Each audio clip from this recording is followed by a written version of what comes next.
Se você entrasse na justiça hoje e abrisse um processo contra você mesmo, exigindo uma indenização milionária, quem teria que pagar essa conta?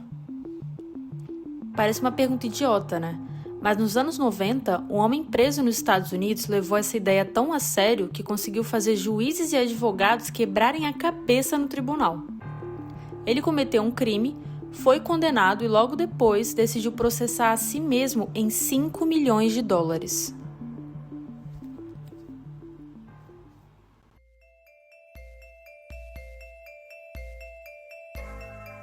E o mais bizarro é que ele não era louco. Isso foi, na verdade, uma das tentativas de golpe mais geniais, abusadas e inacreditáveis da história do sistema prisional.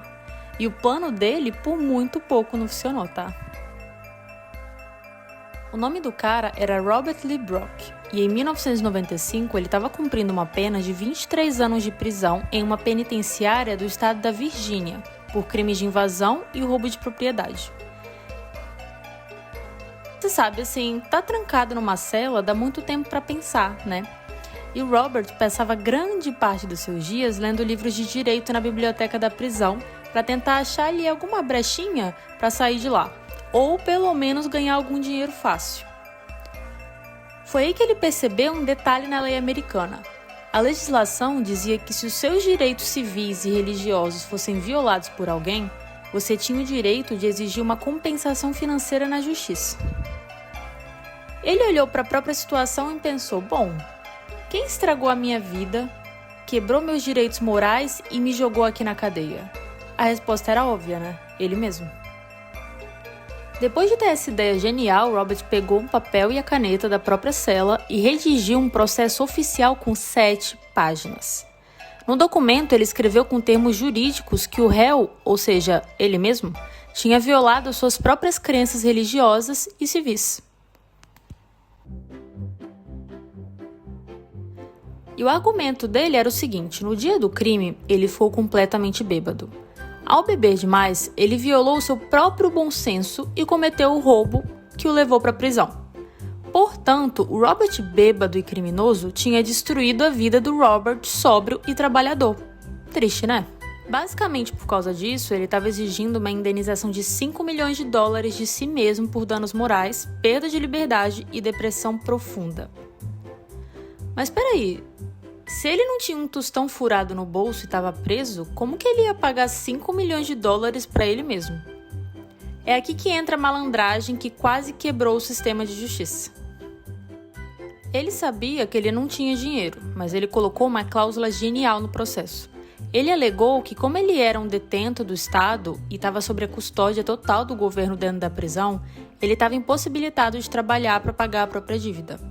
Sendo assim, pela lógica dele, o governo dos Estados Unidos deveria pagar os 5 milhões de dólares de forma imediata em nome dele, e depois o Estado que se virasse para cobrar esse dinheiro dele quando ele saísse da prisão, daqui a 20 anos.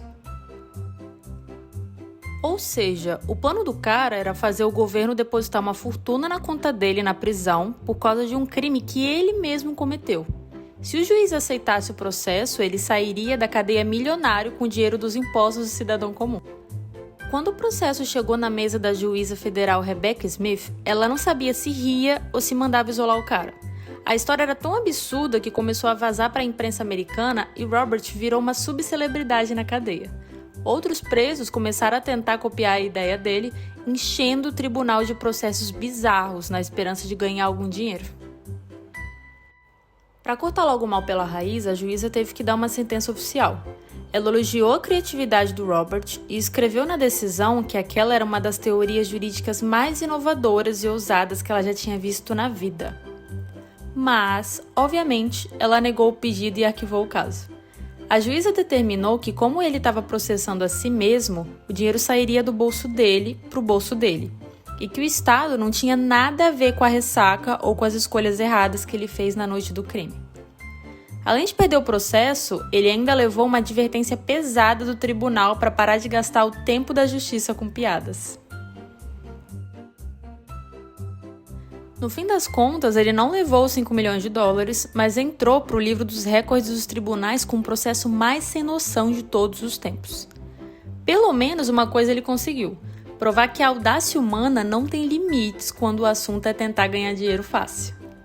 Mas e você, se essa moda de processar a si mesmo por fazer burrice funcionasse aqui, quanto dinheiro você estaria devendo para você mesmo hoje pelas decisões que você tomou na vida? Comenta aqui embaixo seu prejuízo, não esquece de deixar o seu like e de se inscrever no canal para acompanhar as próximas histórias. Tchau, tchau, até a próxima!